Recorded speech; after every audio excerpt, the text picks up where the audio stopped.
And I am here today to talk about how to use LinkedIn to improve sales conversations, sales call conversions. Sorry, not conversations. I hope you're well today. It's a good day, I feel, and I'm ready to dive in. This topic kind of came about because someone had shared with me today that this week, I should say, that they had 3 sales calls recently and they all didn't convert, and they were really, really frustrated. And sales calls take a tremendous amount of energy, a tremendous amount of time, and I am excited to talk about this with you today. Now, before I get started, I just wanted to remind you that if you haven't already accessed my new free guide called Unleashed, LinkedIn Unleashed, I can't talk this morning. LinkedIn Unleashed, it's a guide to attracting high quality leads that convert into clients. Uh, Check that out. The web URL you can go to. I seriously cannot talk this morning. Unleashleads.co. Check it out. It's a great guide, a really comprehensive guide. It's kind of give you a sense of what does it really take to generate leads that convert into clients using LinkedIn, which is partly our topic today.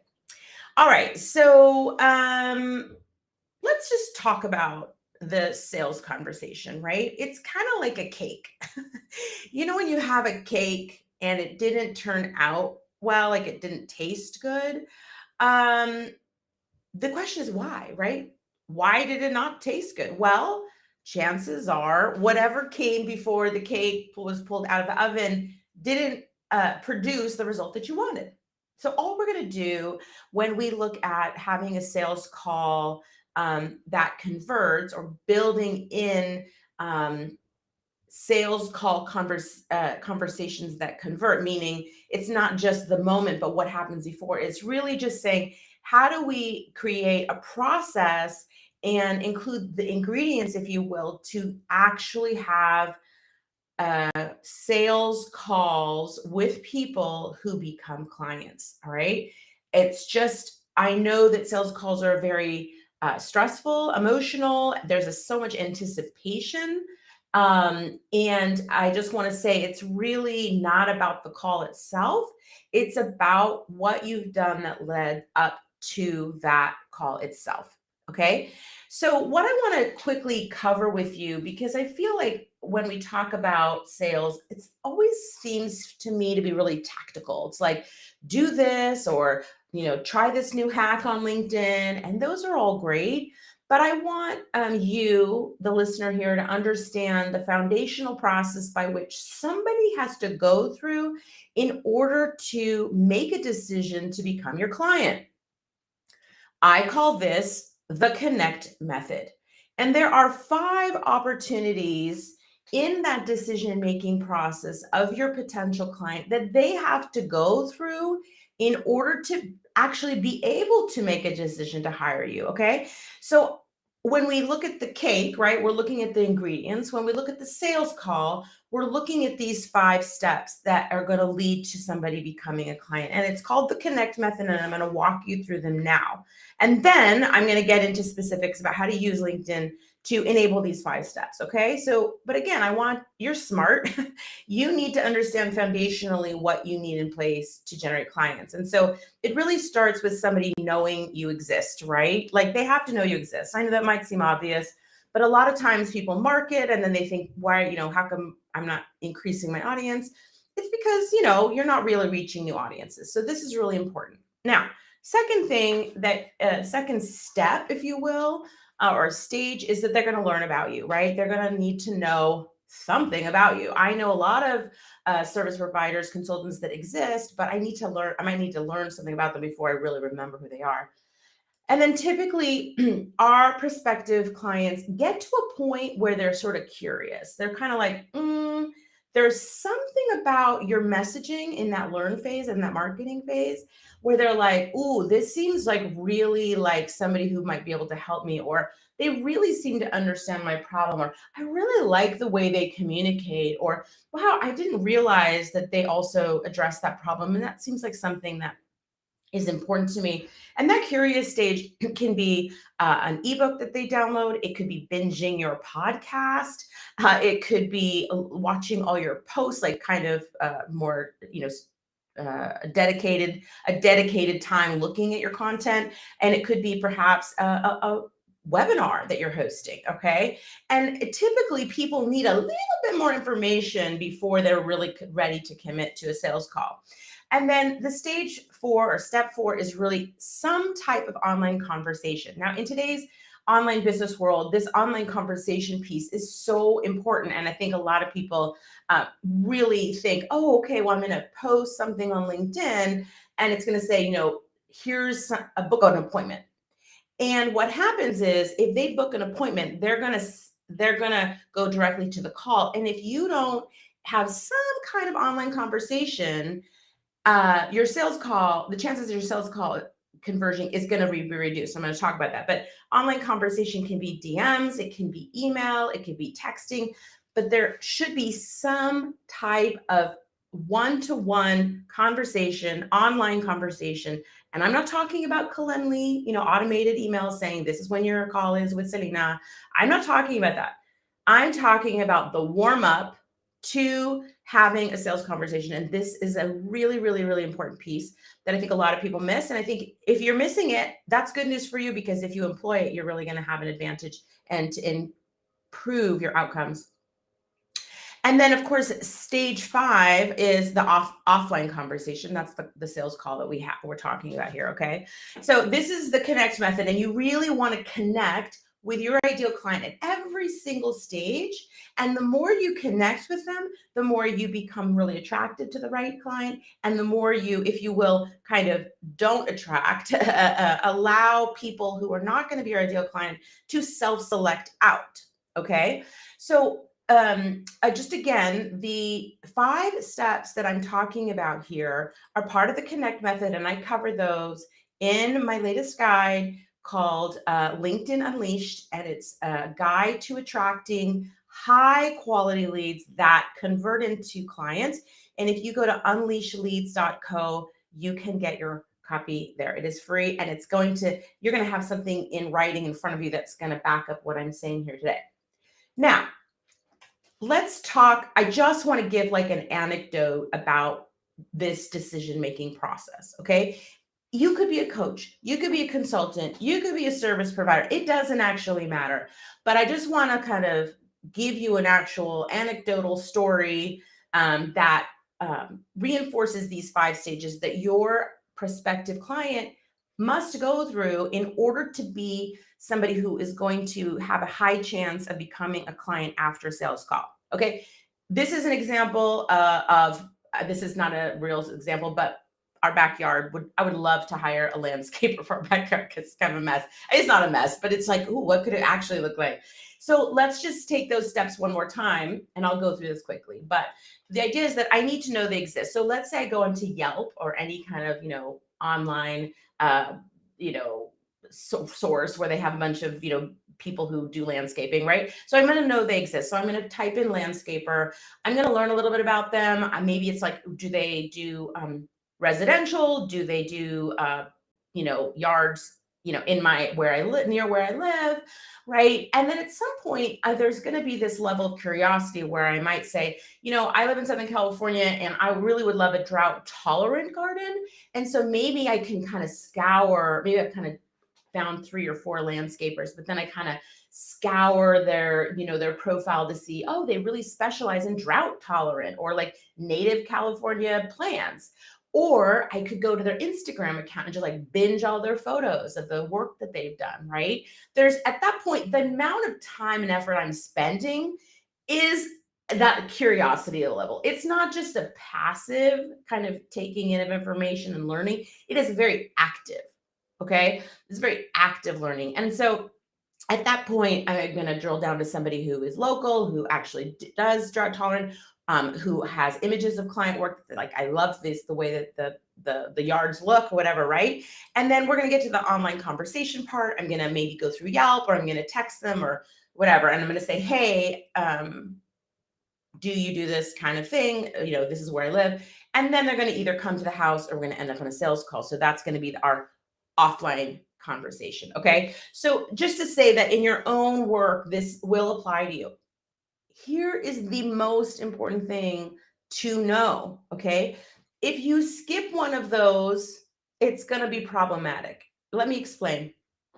So in this example, let's just say I find these landscapers. I'm like, oh, this one's really close by, but I don't go through that curious stage of really looking deeper. And I find out that they don't know anything about drought tolerant. And I go directly from like, oh, this landscaping company looks really nearby, and then go directly to them showing up in my backyard to assess my yard, only to find out that they don't do drought tolerant plants, right? That is when you're going to not be able to have a higher level of conversion on your calls, right? That person, there's no way I'm going to hire that person.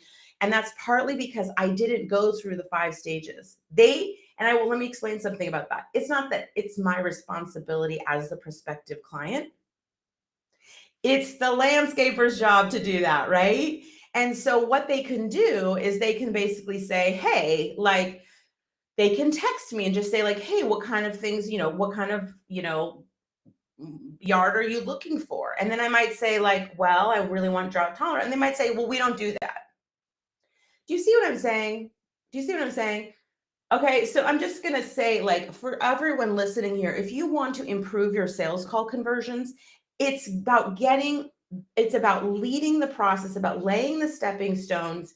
This is the connect method to connect with your prospective client at every single stage, and it must be all 5, okay, in some way, to make sure that you're actually on that call, which takes a lot of time, a lot of energy, both for you and the other person, and to make sure that that's going to convert. But just thinking about the opposite as well, you want that in this example of the landscaper, like, if they say, well, hey, we don't do drought tolerant, and I don't take a meeting with them, it's good for them because they haven't wasted their time. So for all of us here, we have to remember we need to be disciplined. We need to be disciplined about making sure that we are not taking calls with people who we haven't qualified, or we haven't given them the information to unqualify themselves. And that's the hard part. I think there's a lot of, messaging out there that's like, get the call, get the 15-minute call. And it's like, that's probably not going to work for you, right? Your time is valuable. So I would say spend more time with the people that are qualified, and then making sure that you're spending less time with those that are not. Now, the topic of this conversation is how to use LinkedIn to improve your sales calls. So I just want to get a little specific here. All right. So number 1, I would say, first of all, you can have more sales call conversions if you have higher quality leads in your pipeline. And one of the ways to do that is to use LinkedIn, which is an incredible database, to help you learn how to, sorry, I was like checking that the live was working. So sorry, where was I? Yeah. So if you use the search in LinkedIn to actually identify high quality people, at least in terms of search, in terms of the surface, then I would say you're going to end up with a better chance of converting those people because you've already qualified them, right? Just more pipeline of quality people, number 1. Okay. Because you're saying, oh, well, I'm getting all these calls and they're not converting. And it's like, well, you're basically taking calls because you're trying to increase the number of clients. But the fact of the matter is that the ingredients by which you maybe have kind of gotten there, it didn't, do you know what I mean? Like you weren't dealing with quality ingredients. So regularly connect on LinkedIn. Okay. LinkedIn is an incredible tool, not only to be able to identify people through search, but through other people's communities, second connections, connect with people that you've met elsewhere to continue the relationship. So connecting. Okay. The second thing is when somebody sets a call with you, I would absolutely 100% check their profile, because you might be able to identify that they are in an industry that you don't serve, or you might find that they don't have the level of experience that would make sense for you to work with them, right? Um, it could be their region. It could be maybe like you only serve certain states and that you realize they're from a different state. Now we want to be careful about over, assessing and making assumptions about like disqualifying people, but it does give you an opportunity to say, to write them and say like, hey, I just wanted to check XYZ, right? Super, super important. The other reason that looking at someone's profile is so important is you really just get a sense of who they are. What we're really going for here is that once you have the call, you want to be in a position where they already have a lot of information about you. You already have a lot of information about them, so that everybody's kind of said, yes, we're in agreement with each other that this is something that might work. And again, I think people tend to want to skip steps 3 and 4, and then you end up in a call that doesn't convert. That it's really simple, my friend. It is, I promise you, it is that simple. Okay. We need to be disciplined about making sure that be willing to let go of calls, if you will, that are not going to be with the right people. All right. So checking their profile, getting a sense of their, who they are, what they're about. Even if you don't like go on the call and say like, hey, I see you used to work at whatever, or I see you used to live in Minnesota, or I see you used to, play softball in college or whatever. Even if you don't personally bring that up, which sometimes can feel a little like stalky, you have some context for who this person is. And you can kind of integrate that into sort of like your understanding of that person that you're speaking with. Even if you serve large companies, you're still dealing with individuals. Okay. Okay. So connecting more, checking profiles. You could actually check to see who you're connected with and who else you're connected with. This is just kind of some helpful information as well, just to kind of keep it, build some rapport and have a sense of what they're about. Okay, so then I would also say with regard to this kind of curious stage where it's like, okay, we want them to know something about us. You could actually make sure that you're connected with them already, and you can ask them, say like, hey, have you read my guide, right? Or have you, like, getting a sense of how much they know about you before you get on the call.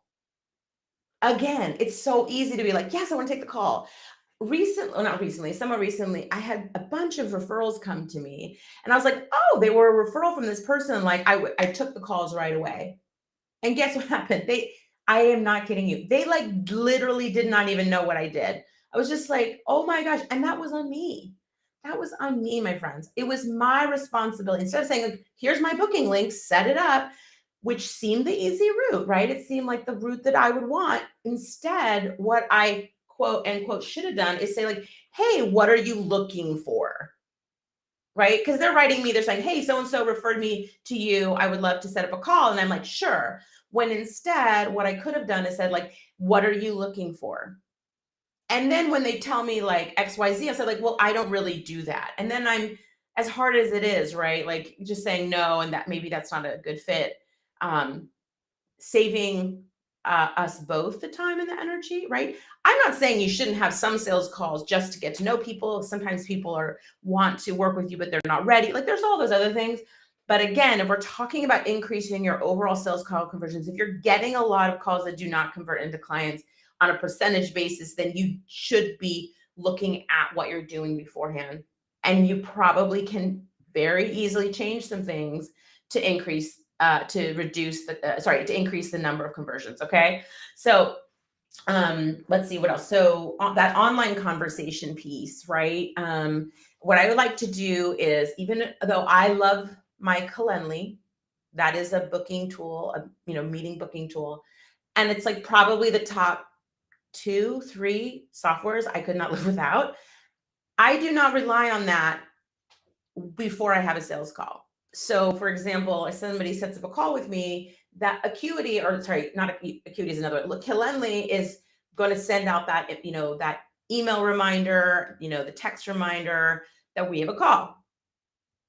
But it's actually, and I will also say Calendly also, I do have a few questions in there, sort of like to vet this person so that they know why they're taking a call with me. But separately from that, I always go into LinkedIn and I DM this person. I direct message this person, that, hey, I'm really looking forward to our call on Friday, or I saw you book a call on Friday. I'm really looking forward to it. If you have any questions, let me know.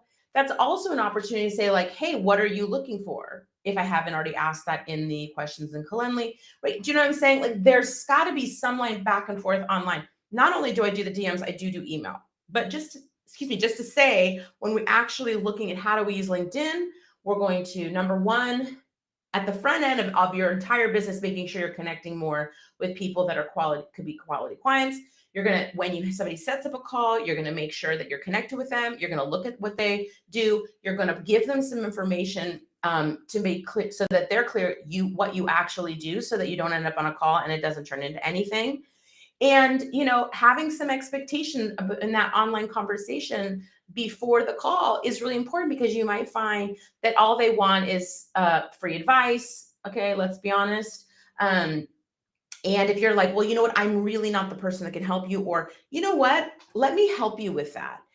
Why don't you go read this ebook that I wrote, right? Why don't you go take, so for example, right, in my situation, if somebody kind of wants sales coaching, but I don't necessarily think they're ready for it, or they just really like, they're not in a situation where they would really benefit from that, I could say, you know what, here's this guide, Unleash Leads, go download this, take a look at it.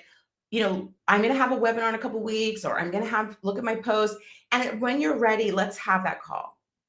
Okay. But all to say that if you do that, you're going to have less sales calls, which means you're going to have this feeling like, oh my gosh, I don't have enough sales calls, which is why, my friends, you need to connect with more people. Okay. All right. I can't go. I mean, I could talk for hours on this, but just to say that, just in summary,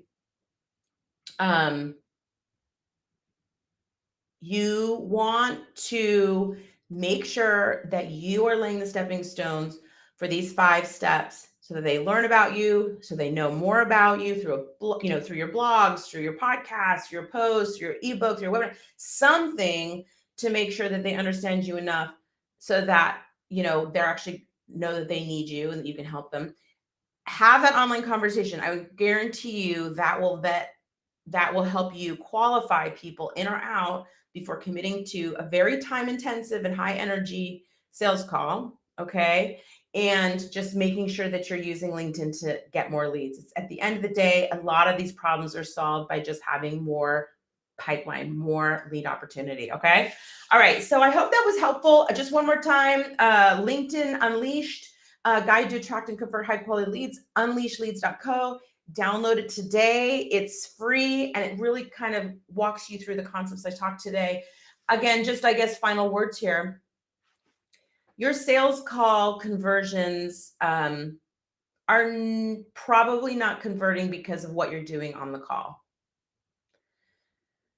It's possible, it's true that sometimes that is the case. Okay. But I think people tend to overestimate the amount of influence that they can have in a live discovery call, sales call. Chances are, and I would say if the symptom is that you're having a lot of calls that aren't converting, it's probably not you on the call. Even if it's a percentage of those, then I would say, let's say you have 3 calls that don't convert in 1 week, maybe 1 was because you didn't handle the call right, but most of the time it's because of what happened before, or what didn't happen before.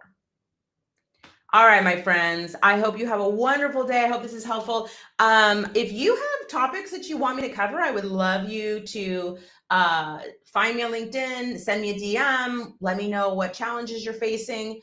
You can email me, you can find me everywhere. So please let me know, because I love to cover specific problems that are coming up for you.